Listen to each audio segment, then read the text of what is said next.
Det att jag valde Hanken som studieplats var på sätt och vis ganska självklart. Jag kände till Hanken ganska bra. Jag visste att man fick en utbildning som ger många olika möjligheter att välja karriär. Så det var ett ganska självklart val. Sen var det ganska lätt att komma in på Hanken då, inte alls som det är nu. Det var betydligt lättare på den tiden. Jag hade i och för sig bra studentbetyg, men det kändes ändå som ett bra val. Och jag insåg också snabbt att jag ville läsa finansiell ekonomi, nationalekonomi, och det var också det jag sen fokuserade på. Sen blev jag också ganska snabbt aktiv i studentkåren. Det kände jag också till att det fanns en mycket attraktiv studentkårsverksamhet på Hanken, och där var jag ganska fast med att sitta både i styrelsen och så var jag delegationsordförande, så att studierna drog ut lite för att jag tillbringade lite för mycket tid på andra sidan gatan på kassa under ett par års tid. Det var ju så att om jag tog god tid på mig på att bli färdig från Hanken, så har jag tydligen inte klippt banden helt och hållet ännu heller. Jag kom tillbaks egentligen till Hanken när man startade den här alumniverksamheten. Och då grundade man något som hette Hanken-ambassadörerna, och jag blev en av dem. Så att då återknöt jag kontakten. Sen var ju Hanken tidigt ute med att ha externa styrelsemedlemmar, redan före lagen krävde det.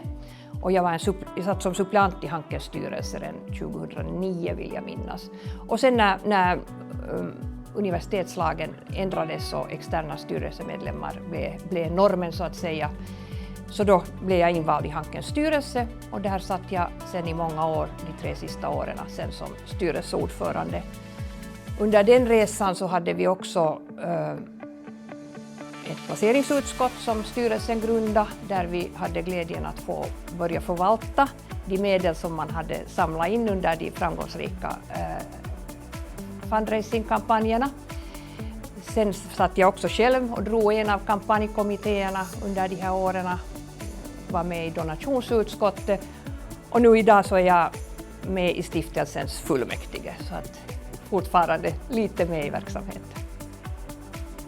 Jag blev ju förstås jätteglad och jättestolt, och samtidigt ser jag det också som en eloge just för kanske den typen av karriär som jag har haft, att jag har jobbat i näringslivet operativt, jag har jobbat i ideella organisationer, både operativt och med förtroendeuppdrag, jag har jobbat i styrelser, så att en sån här kombination av att lite göra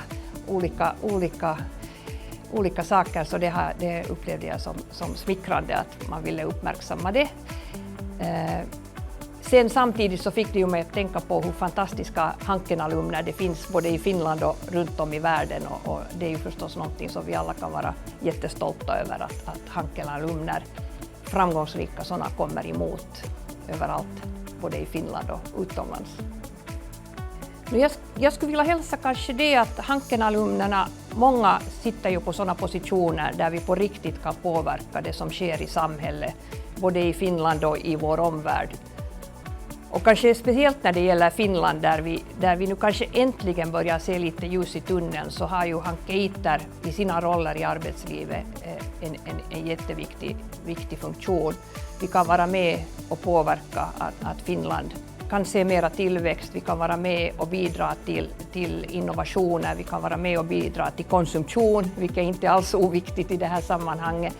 Så att hankeiter har riktigt viktig roll när det gäller att ta Finland vidare.